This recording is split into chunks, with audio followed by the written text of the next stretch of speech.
Hello Taurus, Sun, Moon, Rising, and Venus signs. Kamusta kayo? Sana ba'y nasa mabuti kayong kalagayan? Welcome back po sa Star Tarot. Kung bago kayo dito, welcome din kayo. Thank you for your support. I truly appreciate it. God bless you all, Taurus.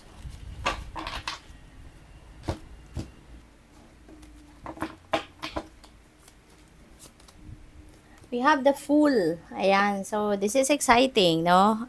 Taurus, kasi you're going to start a new chapter, no, sa buhay ninyo. You are going to start a new phase in your life. At ang maganda rito kasi parang maglalakas ng loob kayo rito na simulan, gawin ang mga bagay na maaring gusto ninyong gawin dati pa, no? At ngayon,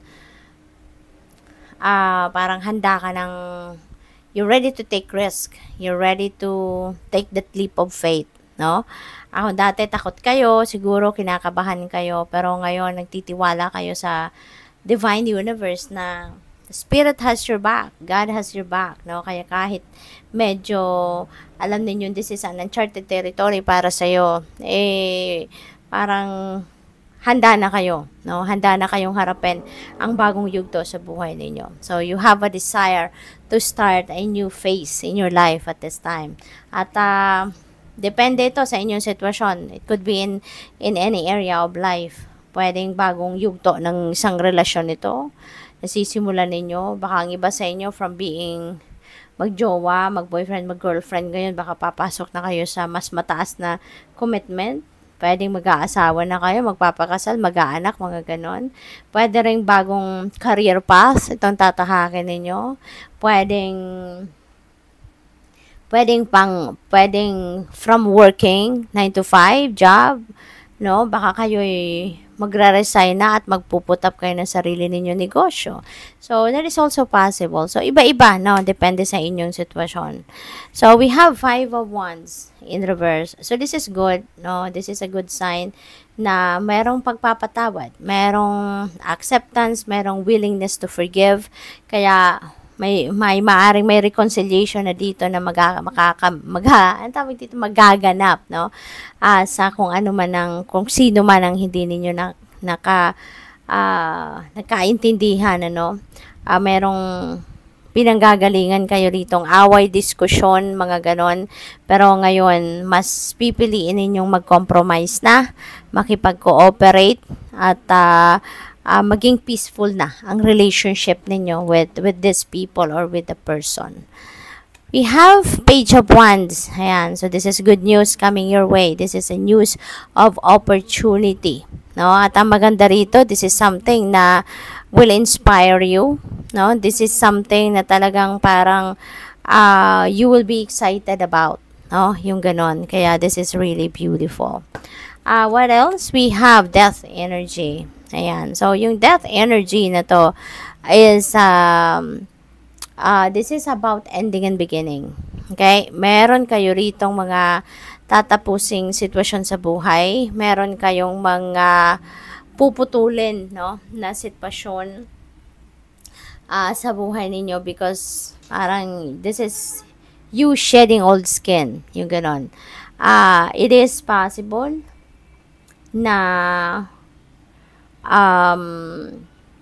tatanggalin mo na to, puputulin mo na ang connection mo dito sa mga bagay na to or tao because you know that it's not serving your highest good. You know na yung dulot na lang nito sa inyo is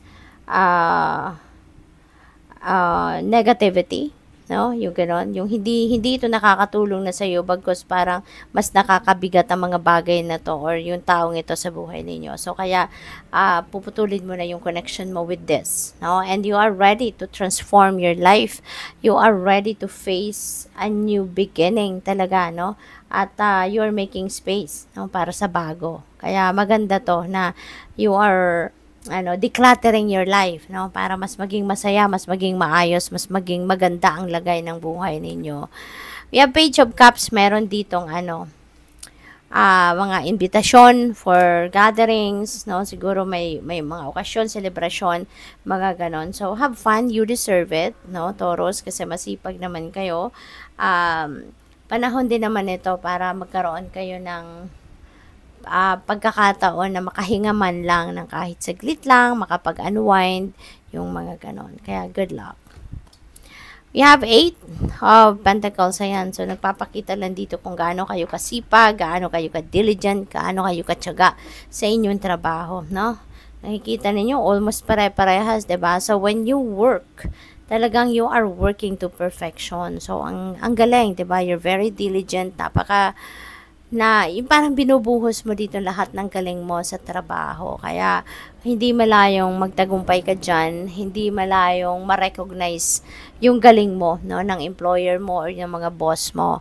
At, maaari nga, no, na magkakaroon ka dyan ng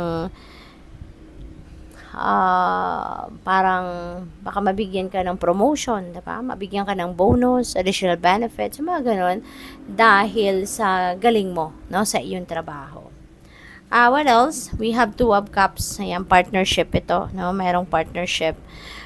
Pwedeng bagong pakikipagkaibigan or bagong kaibigan ang dadating. Pwedeng ka-collaboration ito sa trabaho, sa negosyo, pwede rin, or sa task, no? Baka meron kayong makakatulong. Pwede rin na sa love. Ito, bagong love connection ang magkakaroon ng spark dito. So, whatever the case may be, this is really beautiful. No? This signifies harmonious relationship between you and whoever that is na makakapartner ninyo or dadating sa buhay ninyo na bagong tao. So, what else? 3 of Cups, may celebration. Ayan, so pwedeng yung Page of Cups na to, ang invitation dito is, eto na yung celebration na ito, no? So, that is possible. Baka kayo ay merong achievement, accomplishments na yun ang isa-celebrate ninyo, or pwede rin na may pa-party kayo, may pa-birthday, may pa-ganon, or baka meron kayong accomplishments or achievements na nakamit, no? Kaya gusto ninyong magpa-party, pwedeng ganun. Or baka may imbitahan kayo, no? Baka this is your friends or co-workers or other family, no, relatives ninyo na baka merong celebration at kayo ay maiimbitahan sa mga gathering na to. So, have fun. Good luck. Thank you for watching. Love and light. Namaste.